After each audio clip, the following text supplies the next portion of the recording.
Welcome to the Backpacking Podcast, brought to you by Outdoor Vitals, makers of performance first ultralight gear. This is John Kelly, coming to you live with my good friend Jeremiah Stringer, and sitting right next to him, I'm going to call him the future crown prince of Kentucky backpacking, Johnathan Woodall. So we got the king and the future crown prince. How are we doing today, guys? Great. Doing fantastic. I'll say a quick word from our sponsor, Outdoor Vitals. Check them out at outdoorvitals.com. They make apparel, ultralight backpacks, sleep systems, shelters, and more. So outdoorvitals.com. Thank you for supporting the channel and the show. Joined here with Jonathan and John, and a pretty small world, boys. I had no idea, but a fellow backpacking YouTuber living around here in the same town as me, literally 15, 20 minutes apart. So we are in studio right now. And Jeremiah, that's not even the weirdest thing, though. Yeah, what's the weirdest thing? The weirdest thing is how we all came together here, because years ago when I was in college, I worked at Bluegrass Christian Camp, which is a campground here in Kentucky. And I would work in I did a lot of like weed eating and mowing and all that kind of stuff. And then I would have to come in and get cleaned up and help serve meals at meal times. Mm-hmm. And so there was this one camper that came through all the time by the name of Jared Mills. And Jared was a kid that kept coming up and getting extras like all the time. But he was like 1,000% personality, super friendly, awesome guy. We called him Scooby because when he laughed, he sounded like Scooby-Doo. And so Jared and I became fast friends, you know, and over the years, that friendship has stayed true. We're still friends to this day. And one day, he's at work. And he works with a guy named Johnathan Woodall. And Jonathan talks about wanting to do YouTube, and he's talking about his backpacking. And Jared goes, well, I've got a friend who does backpacking YouTube stuff. And so next thing I know, I get a message from some guy named Johnathan Woodall, who I've never heard of in my life. We text back and forth, talk about gear, talk about trips. And I encouraged him to come check out the backpacking YouTuber meetup. Yeah. And that's where he met Jeremiah, only to find out they both lived in the same town. And now you guys have had the opportunity to get together outside of backpacking YouTube stuff and just go backpacking. Or I think you went to a Christmas party together. Basically what I've done is I've given you a best friend, Jeremiah. Yeah, dude, we're fast friended it too, ain't we? Yeah, pretty much. We've known each other now since October. Like John said, at Red River Gorge meetup, I think is the first time that we met each other in person. We might have messaged back and forth a couple of times online, or maybe commented back and forth on YouTube. But yeah, I can't believe I didn't run into you like at the gym, or I don't even, like, his kids are in the same school district that I teach at. So, and like the church that he goes to, I'm literally a member of that church. I mean, I haven't been since COVID. I've been going to a different church, but pretty insane. Daycare too. Yeah, our kids go to the same daycare. They're bringing home the same like illnesses every single week. Well, all I'm gonna say is you're welcome. Thank you very much. I'm glad I could foster this friendship. Okay, so I just got to say this. I'm wearing dark clothes. I've got a dark background. I look like I have floating hands. Like I'm a floating head with floating hands in the video today. So we call that an interpreter where I work. An interpreter? Oh, yeah. Where do you work at? You don't have to say the name, but I work at the School for the Deaf. So. Oh, all right. Yep. Yeah, you could be the next interpreter, John. No, because they wouldn't understand a word I'm saying. Well, Jonathan, my sign language would offend every deaf person on the planet, probably, because I would have no idea what I'm doing. You're just saying random stuff. Yeah. Jonathan and I, we did get to go on a backpacking trip together, and I talked a little bit about it on the show. Jonathan, I don't know if you got a chance to hear that episode or not. Oh, I did.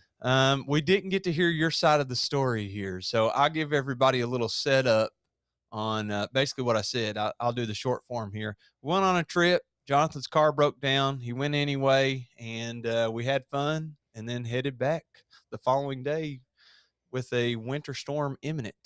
Multiple inches of snow here in Kentucky, which is a big deal. That means a lot of milk sandwiches. Yes. Whenever you're getting multiple inches of snow. Okay, can we veer off just for a second? Yeah, we'll come back to That's you, a- Jonathan. That is a very real thing. Milk sandwiches is a very, very real thing. My wife and I got on this kick of watching these YouTube videos about like old foods that people don't make anymore. And one of the foods was milk sandwiches. What's it mean? It's literally what it sounds like. You cook the bread in warm milk. And then you put 2 pieces together and eat it like a sandwich? Basically. Well, I'm going to say first one here. That is not a sandwich. We'll leave a poll in the episode. I think a sandwich has to have Well, something. and you know what else they would something in do to it? between. They would also sprinkle sugar on it. Sounds Oh. kind of like French toast. And so little kids apparently Yeah, loved it. Well, get this, in like the Without the egg. in the 1910s or 1920s, kids would bring these milk sandwiches to lunch. And they would be the thing everybody would fight for. All the kids would want the milk sandwiches. They would trade their healthy food so they could have a milk sandwich. It's the sugar. What do you think? It is. All guaranteed. Guaranteed. Children and sugar, man. Kids. Children and sugar. I was going to say something else. Oh, well. Sorry, Jonathan. Sorry. He said milk sandwiches, and immediately I was like, anyways, go ahead. I butted Wait, in. I remember what I was going to say. One last thing about the snow. I have a student that moved from Washington State, like literally on the Canadian border, on one of these little islands, and we had a snow day.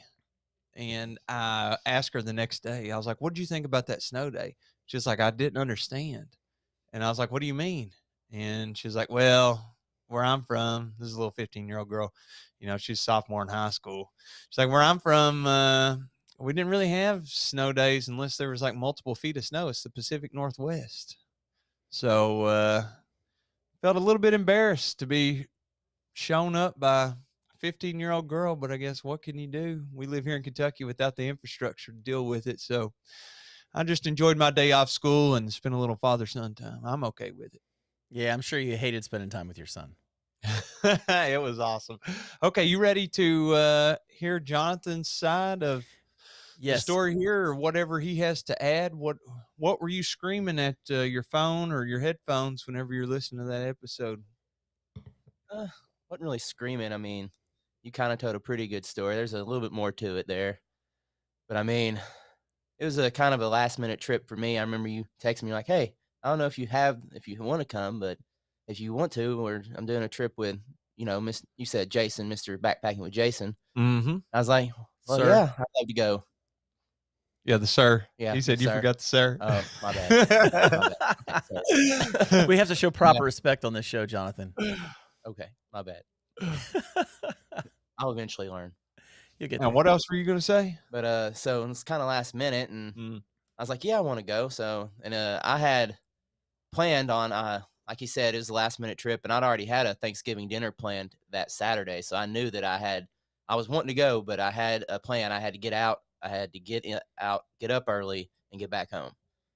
And just like any plan for me, it always gets a wrench thrown in it. Yeah, it was like a 2.5 hour drive to where we were going, Cave Run Lake, from where we live. So, yeah, what happened? Well, like you said, we got on the highway there, and we were a little bit behind already because we both needed coffee that morning, and we both overslept a little bit. Wait, Jeremiah was running behind? Well, here's the thing. He actually beat me there.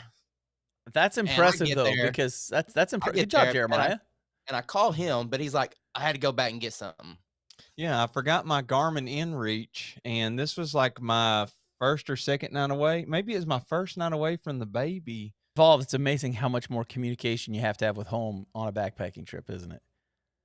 Mm-hmm. Yeah. I'm still For not real. good at the communication part. I'm still learning about that one.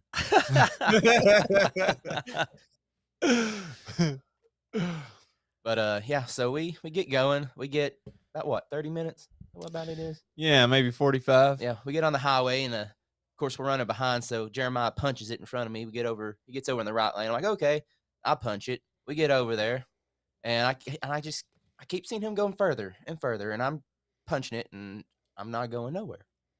It's just, and I look down, and my speedometer's just sitting at 65 and just going, not doing anything.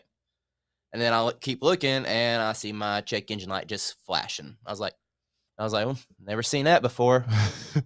So that's whenever I throw my flashers on, and then Jeremiah, I think he sees it, and then he hits me up on the radio. I was like, "Yeah, I gotta get over. My check engine light's flashing."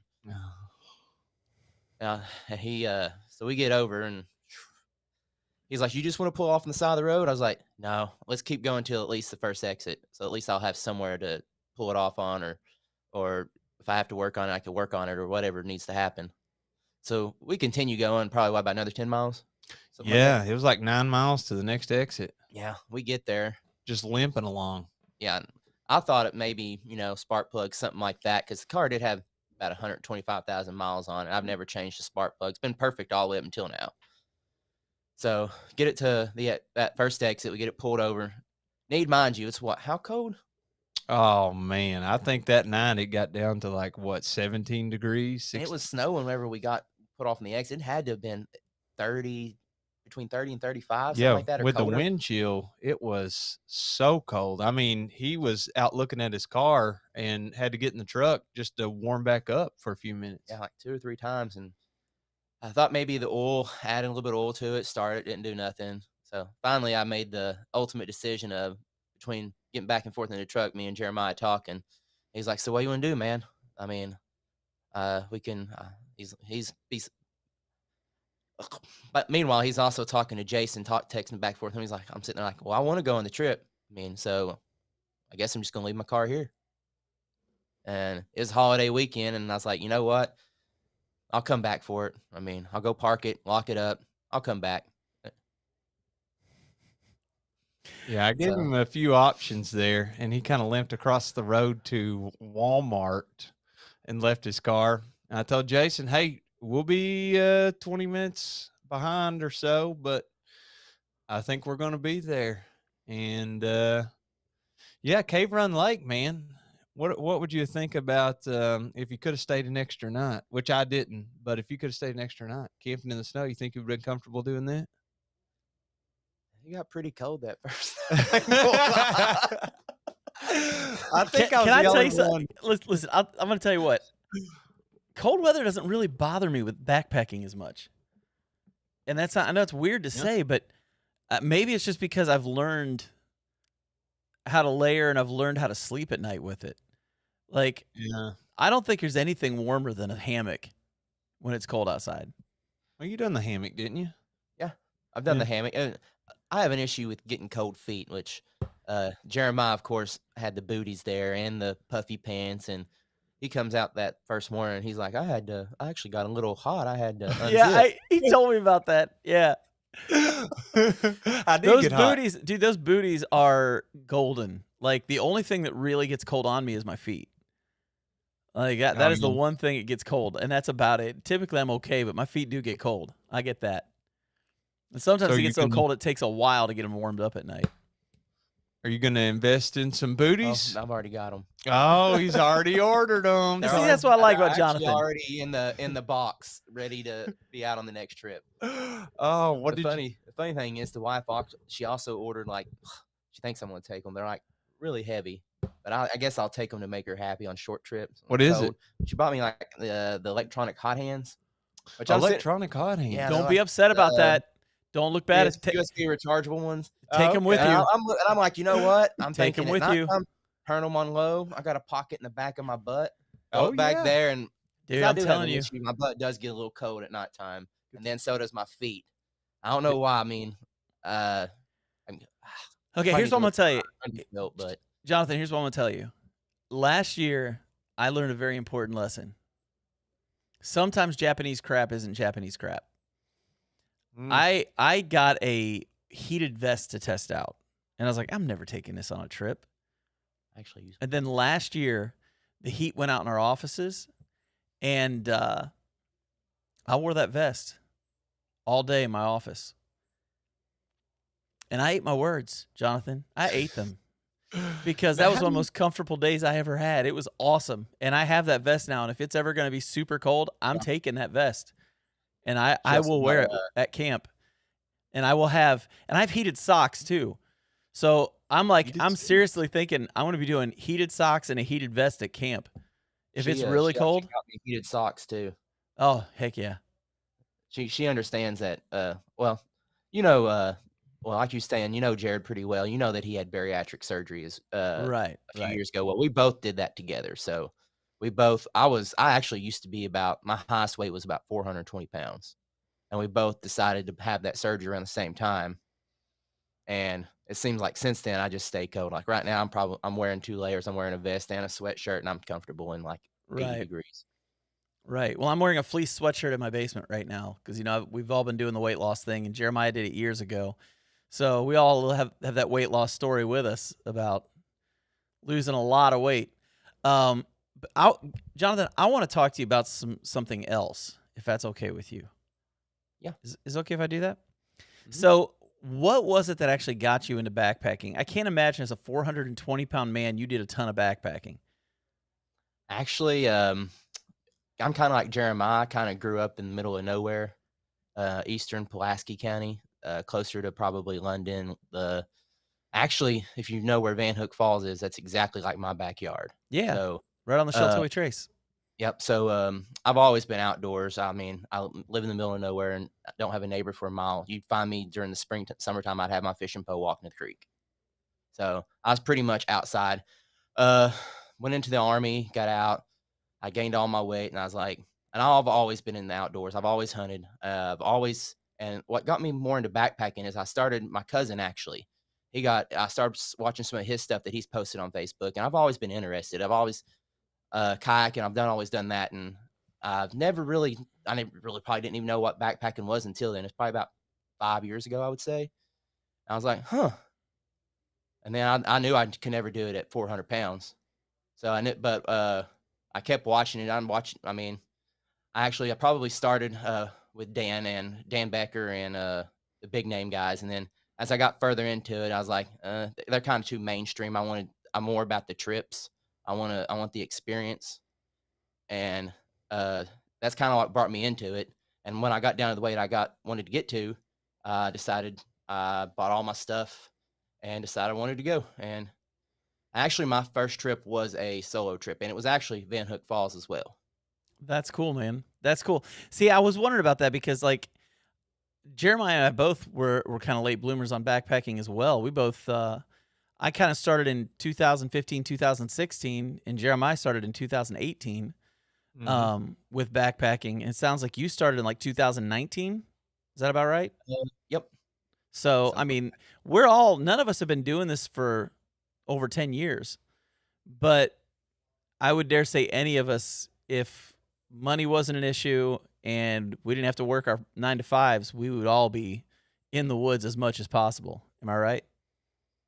Most definitely. Oh yeah. Yeah. So let me ask you a little bit about gear because I'm curious, Jonathan, because you and I have talked back and forth about gear. What was your first backpacking setup? Because we all have a great first setup, and I want to hear what your first Uh-oh. backpacking setup was. I've kind of evolved over the way. Initially, it's just uh, one night trip. That's what I wanted to do. I wasn't going to do much. One night trips in and out. So I learned my first backpack was Mystery Ranch. Okay. I've all Yeah. I had done my research on them. I'd already had a backpack from them, and so I knew that they had really good quality. And that's what I was looking for, was something that's quality and something that would last. And so I found them, and I went with I figured I need at least a 40 liter, and I'd already knew uh, that I was going to do hammock camping because my cousin, that's what he does, and I watched him, and I was like, I know I want to be in a hammock because I hate sleeping on the ground. It hurts my back. I don't like having to get down on the ground. So I knew I was going to do that. So that's You when I know, started that's looking into. I want to stop on that for a second. That's a great thing that a lot of people don't understand why a lot of us do the hammock camping thing. It is not fun getting off the ground. Yeah. I think if I have the right equipment, I can sleep comfortably on the ground. But the problem is in the morning I have to get off the ground. And And so Jonathan's like 6 foot tall, and I'm like 6'2", 6'3". It's a yeah. long way to stand up. Yeah, and it's a lot more comfortable to just kick your legs over to the side and stand up. And there you go. You don't have to like I mean for my back and my knees alone, I have loved being in a hammock. And so you hit it on the head like why a lot of us do it. that doesn't mean that it's better than tenting. It just means for those of us who don't want to have to get up off the ground, it's fantastic. So you Yeah, started off as a hammock camper. Actually, if you want to go back, I started off as a tent camper for years growing up. And Okay. after seeing my cousin hammock camping, I knew that I wanted to do it. Yeah. But didn't have my foot completely into the door. So I found the Nightcat lay flat hammock. And that was my first, I guess you say, foray into hammock camping. It's kind of like having a tent off the ground is what I call it. Yeah. Some people, and it was, if you get in it, it does feel very constricting, and they do call it kind of like a coffin off the ground because it's very small, very constrictive. For someone like Jeremiah here, it would not work out very well at all. I think it's maybe 9 foot long, if that. Yeah, they'd definitely have to make a longer version for Jeremiah. You know, Jonathan and his wife hammock camped together. We'll talk about this, I'm sure, later in the show, but they recently went on a trip. And if you had to pick a setup, so I've seen like three really common. The husband and wife, or, you know, whoever's going, if they're a couple, they either do like a triangle, so like hang from the same tree on one end and then 2 different trees on the other end, or they hang like kind of parallel to each other if they can, and then one person like puts their head at one end and the other person puts their head at the other end so that they can see each other and like lean out and talk. Or they like put them in 2 completely different spots, like if you snore or something, I guess. I don't know. So Well, I was gonna say if it's your wife, she hears you snore anyway. So well, maybe this is her one opportunity to that's get a true. break. So, Jonathan, what's your all setup, your go-to, and I do you guess modify? it really depends on the layout of the campsite, because we've Yeah. done the hang off one tree together, and I have a 12-foot tarp, and I've done us both that way. So y'all hung under the same tarp? Yeah. Okay. And then I put her tarp on hers just because the backside was leaning out a little bit. But and then we've also done it to where I was on one, we hang from one end from the same tree, like a Y, and then we have our heads at the top end at the same end. Oh. At the Y. We've done that. So you could then both we've talk. also so we could both talk, and we've also done it to where we're at opposite places, like on different places, because it's just depends on the layout of the trees. But which one, if you had the ideal, which one would you guys pick? Probably how we just done on our last trip, the Y, have you both at the top end, because you're together, you can talk, but like you said, the snoring, you actually don't hear them, and it's a lot better that way. Yeah. So what you're saying is you're publicly saying your wife snores. I'm not saying anything like that. I'm just saying you don't hear any snoring. Well, in order to not hear snoring, there has to be snoring not to hear, right? Well, it could just be a bear. Yeah, somewhere. I'm putting you in a spot you don't want to be in. I'm not gonna do it. I'm done. I'll be good. I'll stay in that spot. It's okay. I was looking at these Mystery Ranch backpacks, and I'm not real familiar with that brand, but it looks like they have anywhere from like the $250 range ish to like $500. Yeah, they make really good backpacks. I started off with a Cooley 40 liter, and I actually like a lot of my stuff that I talk about. I'm very much so. I start out as a budget backpacker, and I actually started on, you probably know, Backcountry and Steep and Cheap, and that's where I found most of my initial stuff was on there. I bought a lot of stuff on Steep and Cheap early and on. I wasn't worried about weight. I wasn't worried about none of that. I had a 40 liter pack, and it probably weighed 40 pounds, maybe 45. I don't remember. Now, I don't want to throw any shade here. It's Steep and Cheap. And I mean, I was sponsored by Backcountry for a long time on YouTube. So it sounds like they got quality gear. They like messed up your shipment recently. I think you're okay with me saying that, and they got you hooked up now. But is that like pretty common, or is that just like probably just holiday season and everything's just kind of crazy? I never had a problem with them. I think it's holiday because I mean I've always ordered from them. I get it really, really quick, and I've always had the right stuff. This is the first time I've had something that I think it's just because it's the holiday. It was a completely wrong order, like size clothes, like completely different. Like what it was, they probably put the wrong name on the wrong bag. Yeah, could have mislabeled.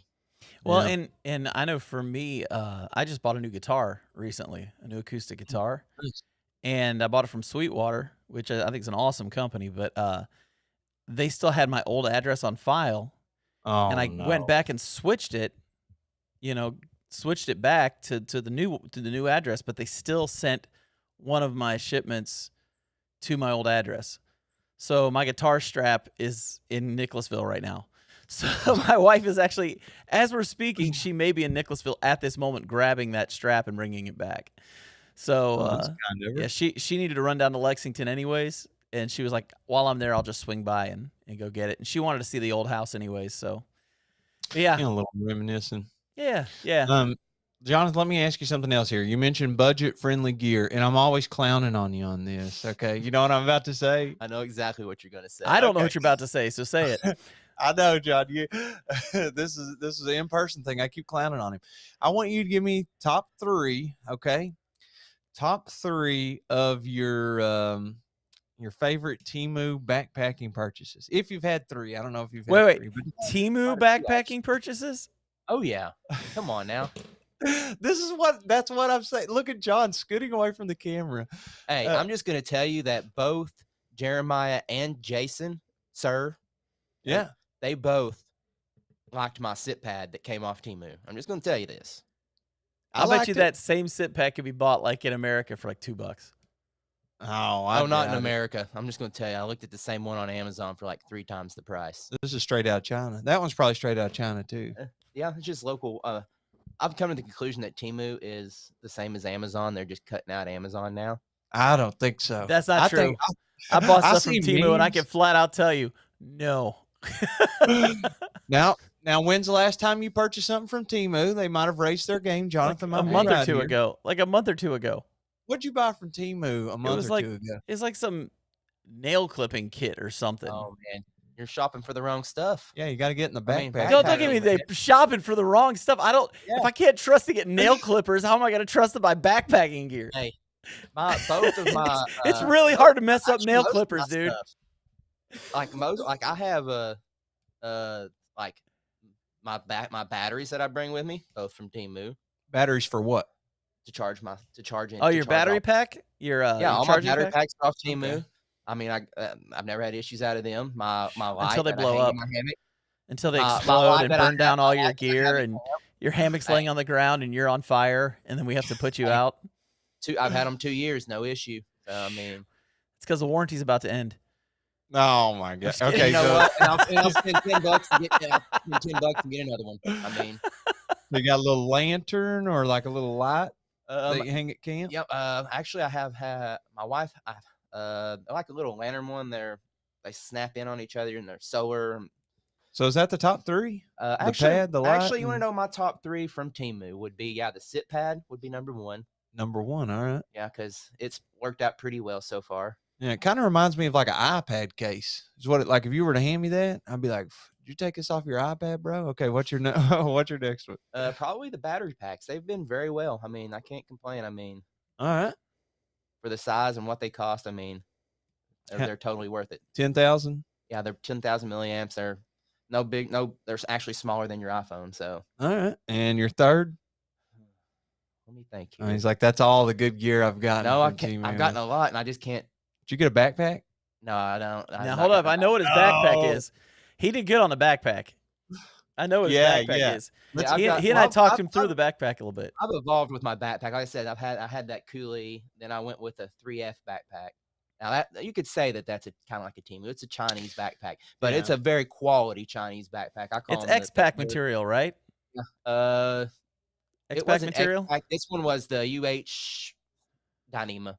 UHWMPE or whatever it's called. Yeah, so it's X-Pack, isn't it? Well, John, did it have the grid? Did it have the grid on it? No.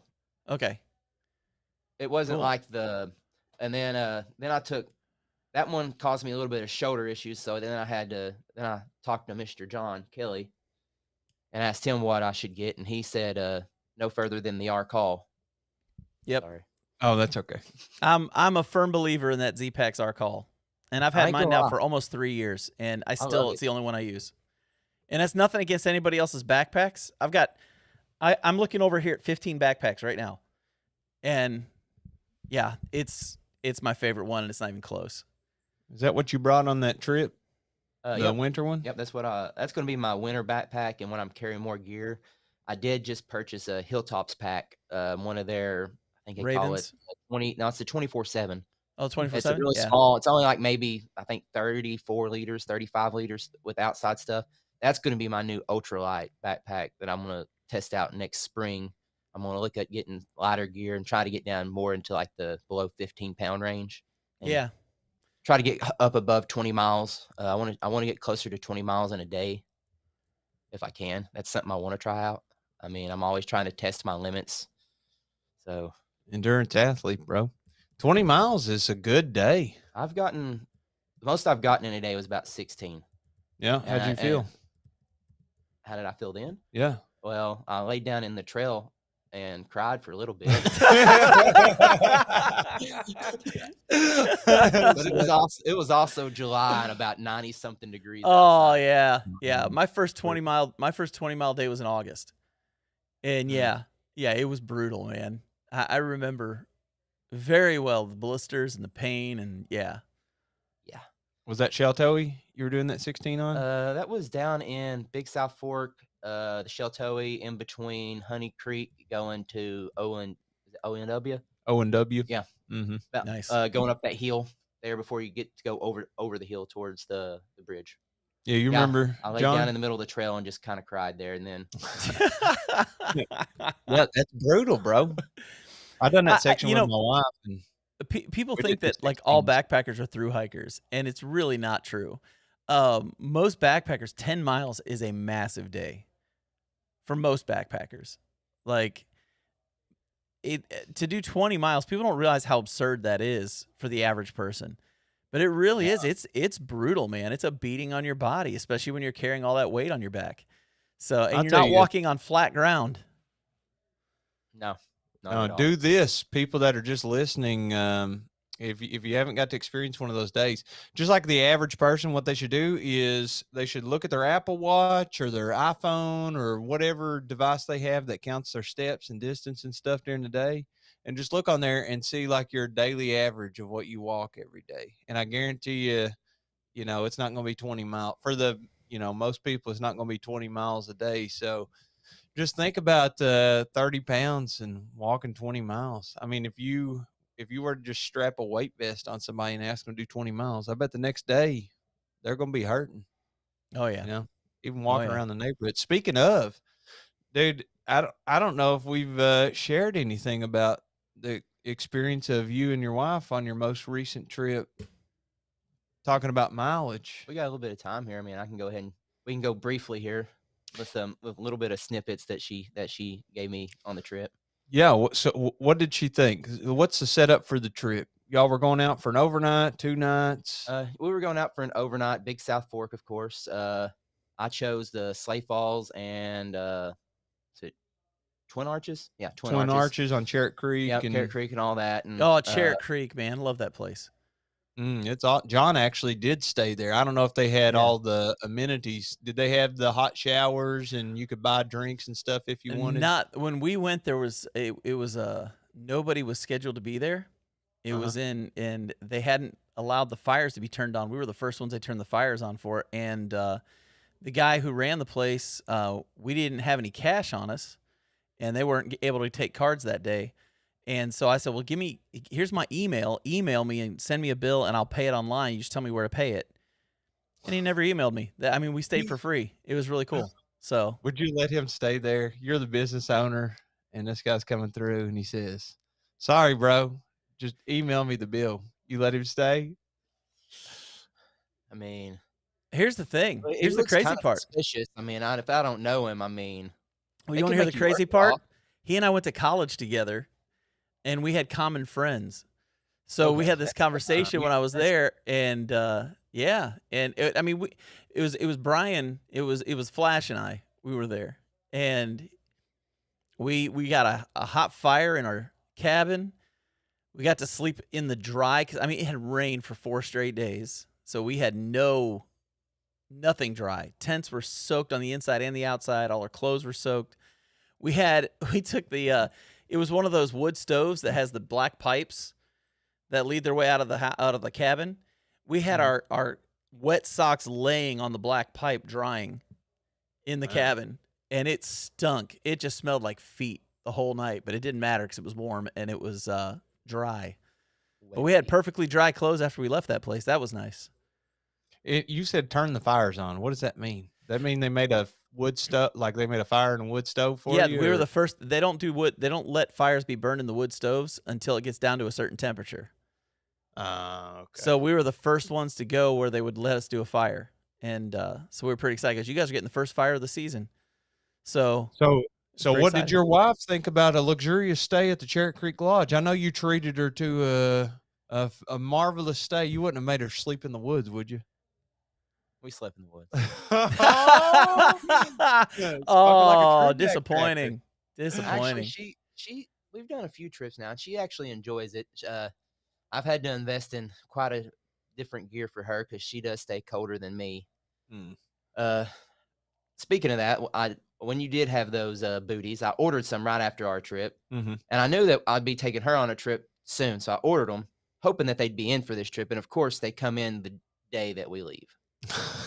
So, did you wait for Always how it the works. shipment to get Oh, no, delivered? it wasn't there yet, and it's like noon, and I know. So Oh, you're like, we got to hit the yeah, road. we got hit the road. We got, but it was pretty brutal at first. And I think I turned my thing. I got down to 26. Mhm. So we did get a little chilly, and it was funny because when we get there to the spot, and I was like, "Oh, it's kind of empty here," and she just kind of looks at me. She goes, "Well, it's because there's no one camping in winter, Jonathan." Did y'all have Not cell true. phone Just service? not as many camping. That's what you How'd you say. know? No. Only the people who are true adventurers are camping right now. Well, that was kind of my answer. I said, Yeah. "Well, those of us that truly love this are." Yes. Exactly. How'd, Exactly. how'd you know the temp? I have one of them little zipper pull ThermoWorks thermometer. It'll tell you the low that gets down to overnight and the high. And I read it. I turned it on. I turned it on for when we got there, and then just the next morning, you hold the button down. I'll tell you the low and the high, and I seen it got down to 26 on there. I got you. So y'all went to Big South Fork to do that loop, and what did you get to see the first day? What'd she think? Okay, so the first day we went to Slay Falls, and we actually got right there and ate lunch. You know the big rock there at the bottom of Slay Falls? We Yeah. got and sit on top of that, and I made us some lunch. We sit there and ate and talked, and then just that's where we rested at, and then we went on about the hike after that. We hiked on down to Jake's place. That's where we stayed the night at. It's actually I think the same place because I watched yours and Jason's video a few days ago.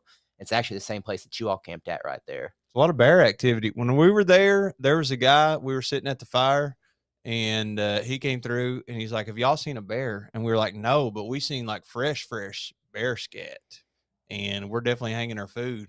And he was like, well, I did see the bear, and it was only like a 5-minute walk from that campsite at Jake's place. So we hung our food and stuff. And then in the morning, there's literally new bear poop. I'm talking 20 yards from where we slept. I mean, I didn't see a bear the entire time. That guy that was just walking through doing a day hike said he did, and there's fresh bear scat. So they had to be around there. Was your wife afraid that y'all are going to get eaten? One of those little black bears? Well, I told her that this is the only area that I'd ever seen bear sign at when I've backpacked. But I knew that it's wintertime, and I knew that probably the chances of seeing a bear this time of year is probably extremely low. Yeah, pretty dormant in the winter. Yeah. Not a whole lot to eat out there. No, not at all. I mean, Yeah. Spring, summer, there'll be berries and stuff. So did y'all stay warm? actually, like I said, the only thing that really got cold was our feet. I mean, it got really cold that night. I ain't gonna lie. I ended up giving her my gloves because, like I said, Because you're a good husband. Because I am a good husband, and That's right.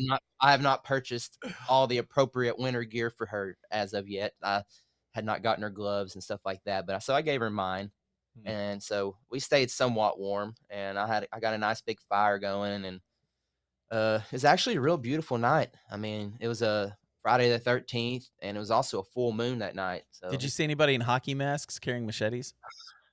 unfortunately, no. That's We good. did see That's good. we That's did real see good. we did see one backpacker come through. Well, not backpacker. He's I guess he was a day hiker, and he stopped and talked to us for a little bit. He's apparently related to the Tackett family somehow.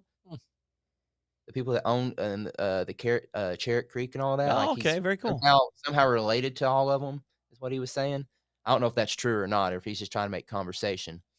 We were putting up our hammocks, and he's just walking through and just started talking to us.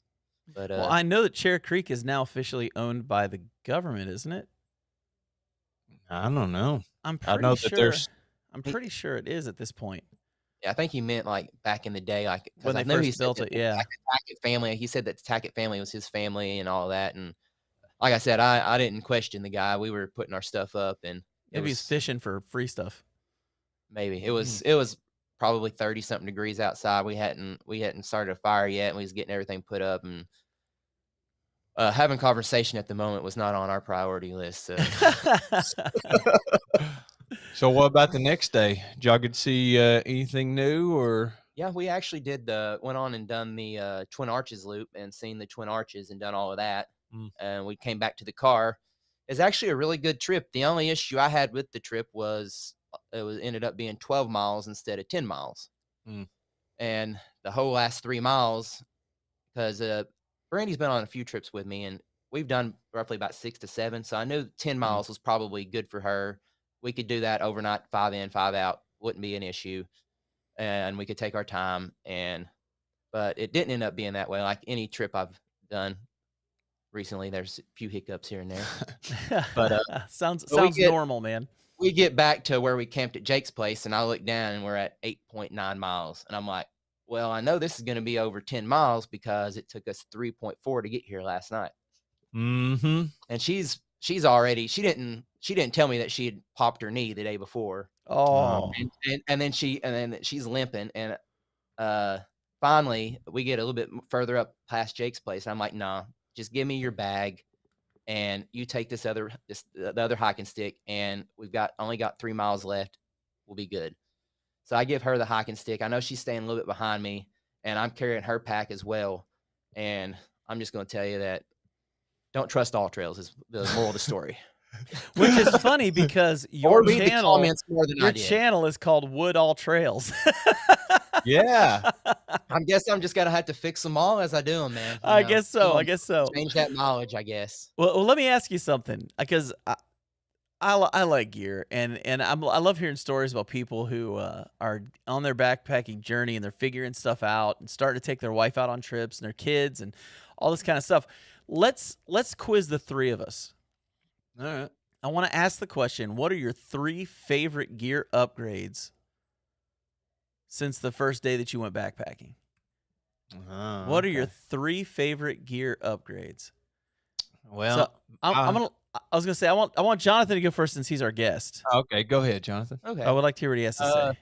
So my first upgrade that I probably would say was my favorite is my shelter and sleep setup. Like I said, I started off with that nightcat and a mat and not even a sleeping bag, not even a quilt, and it was all synthetic. It wasn't nothing fancy at all. And then I went in. I still stayed budget, but I found an 11-foot hammock, 12-foot winter tarp with doors, and top quilt and underquilt. All of it reasonably priced, and that's probably my favorite upgrade because I was kind of iffy on the hammock camping with the nightcat because it just wasn't what I thought it would be. And then one of my buddies let me lay in his. He has I think it's a Dream Hammock Sparrow. I laid in it, and I was like, okay, I just got to go and get a regular hammock, go away from the lay flat stuff. So that was probably my first upgrade that I loved the most. Jeremiah, what's your first favorite? Let's do one at a time. Let's get everybody's first favorite, second favorite, third favorite. Right. So Jeremiah, what's your first favorite? Mine's my footwear. I started out in boots, like Marmot boots, which are fine, but I bought size 14 and I needed like size 15 and a half really. And to pair with that, I was wearing Nike Performance socks, just in case somebody's trying to get dunked on out there on the Appalachian Trail that I was hiking. I was prepared by wearing my Nike Performance socks, and they're 100% cotton. And great wicking. Yeah, great wick away paired with the waterproof boots worked out perfect. Your feet weren't sweaty at all. No, they were just great. 10 miles all uphill on the first day through the Smoky Mountains that was icing. So, yeah, probably my footwear. I upgraded to, this year Ultras, but I kind of rotate back and forth between the Ultras and the the Speed Goats made by Hoka. The latest ones being the 4 that I wear. So those and the Trail Runners instead of the boot is awesome. And the socks instead of the cotton Nike regular socks you buy at like Foot Locker, Yeah. having like actual Darn Tough or Smart Wool or some other Minjinji, any of the name brand wool mix. Yeah. I was gonna say my favorite is getting away from traditional like old school Osprey style backpacks and moving to ultralight backpacks that are basically just a big sock that you put your stuff into. I found not only just the weight savings, and how much that affected my back in a good way, but also just for me for organization, not having 870 different pockets and pouches and all that stuff makes it 1,000 times easier for me to keep my stuff organized. I know that sounds weird, but I found myself forgetting which pocket I put things in and which place I put things. And so when I would stop to get something, I'd be like, where did I put that? I can't remember which one I put it in. And so I'm very thankful for the just basic, simple, ultralight backpacks, big sock with a huge pocket on the outside and water bottle pockets on the sides. I think for me, that has been my favorite upgrade from what I used to carry. So what's your second favorite, Jonathan? Second favorite, follow suit with you would probably be the backpack. Like I said, I started off with that Mystery Ranch Coulee, probably about between 4 and 5 pound backpack, something like that. And then I went with, like you said, the sock. So I mean that right there, I mean it's changed the way I backpack a lot. I'm still kind of, I don't just stuff everything. I have different stuff sacks for different stuff, but it makes backpacking a lot easier. When you get to camp, you can just open it up and pull everything out. That's awesome. Yeah. What about you, Jeremiah? Well, this is going to be kind of gross, but I went from just hand sanitizer, like literally the $1 ones that I hang them on the outside of my pack here anyway, like you pee Yeah. and then you Yeah. use hand sanitizer. I upgraded to actual biodegradable powdered soap made by Peak Outdoors. And you can put it in like one of those little travel bottles, like the mini ones, and pour it out like soap, and it's just powdery. And your hands actually get clean. I felt so gross. You would be out there for 3 days straight or longer, like if I was through hiking something. If you're doing a And week or two. Yeah. yeah, you didn't have you could rinse your hands, but like you pooped, or you're trying to like you're gonna eat, or you need to wash a dish or something, and it's all nasty. Your hands are nasty, or whatever you want to wash up.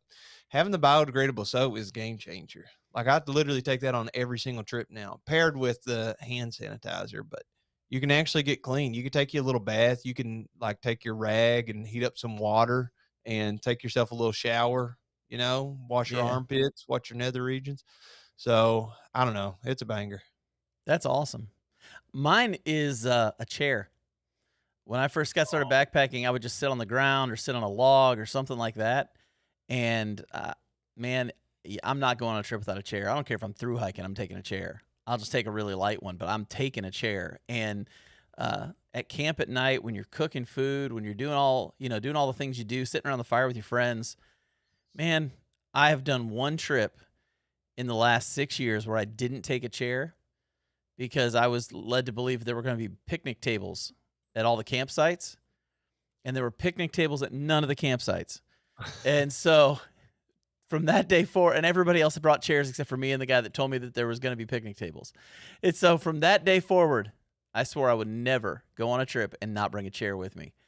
And I've tried them all, man. I've got probably 6 or 8 chairs behind me back there because I'm stupid about getting gear and trying everything. But yeah, I will never go on a backpacking trip without a chair again.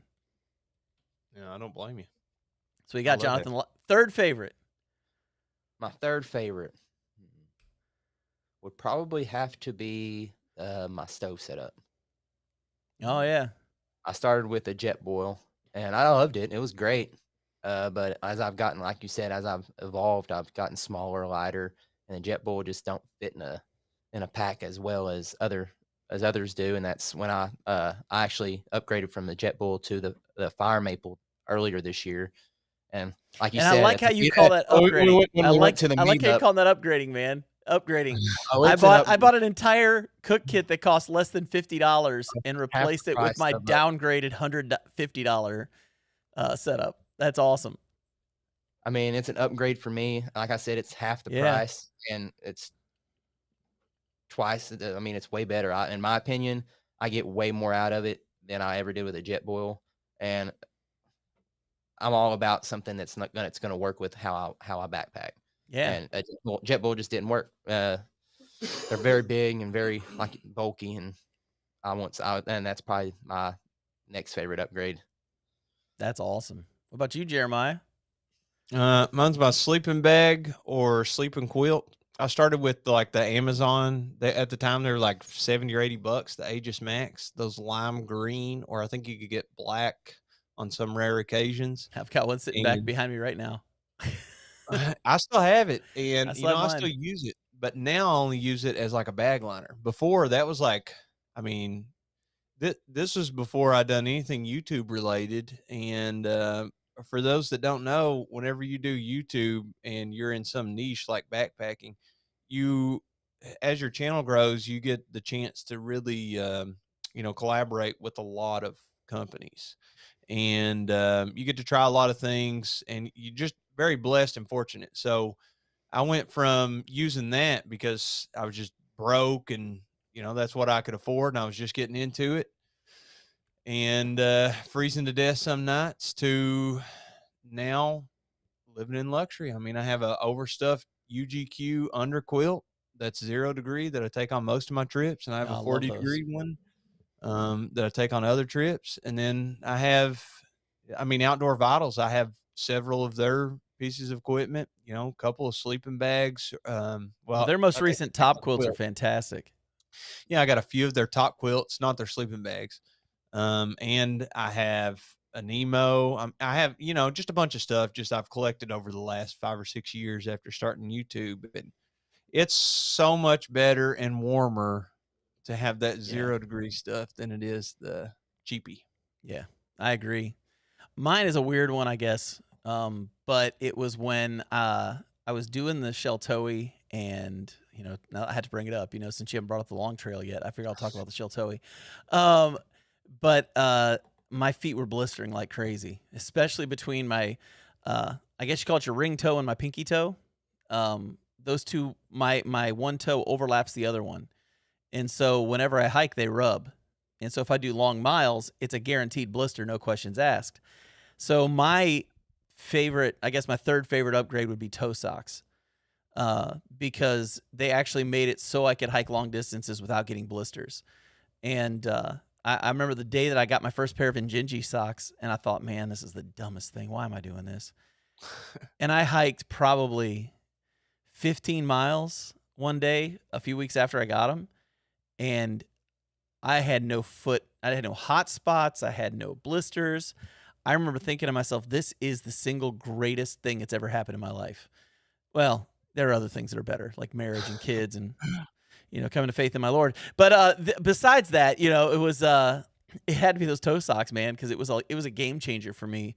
Upgrading from the typical darn tough socks everybody loves so much that were destroying my feet to toe socks.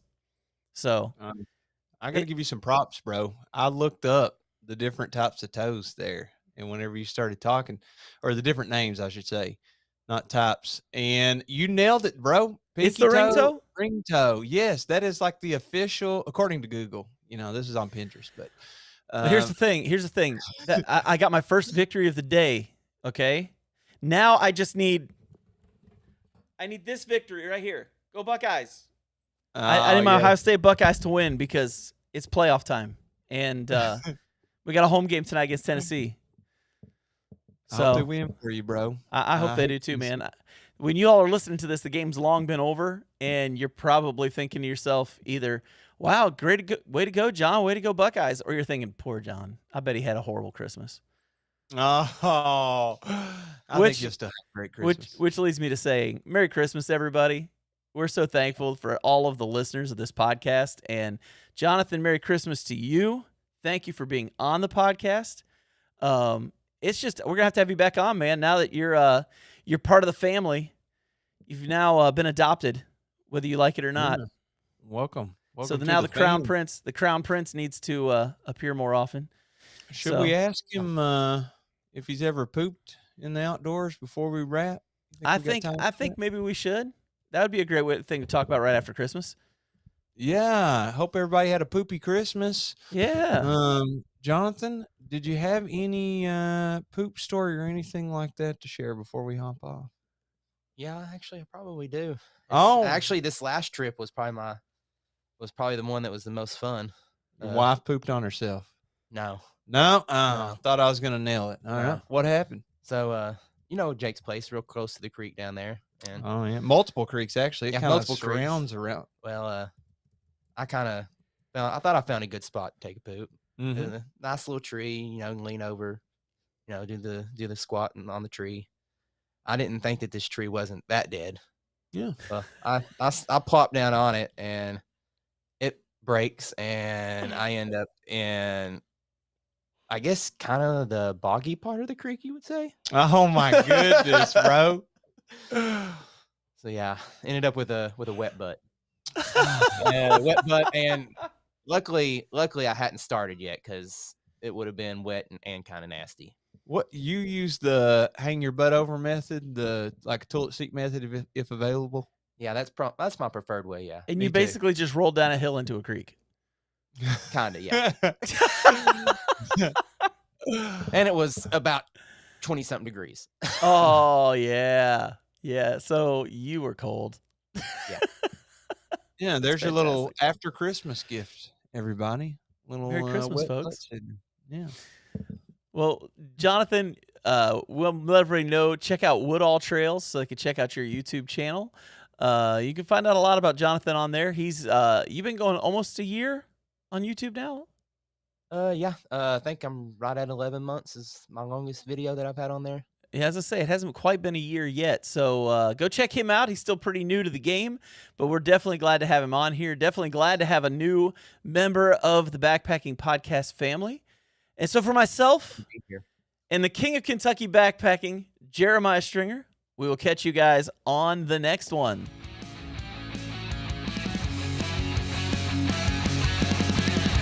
What's going on, hikers?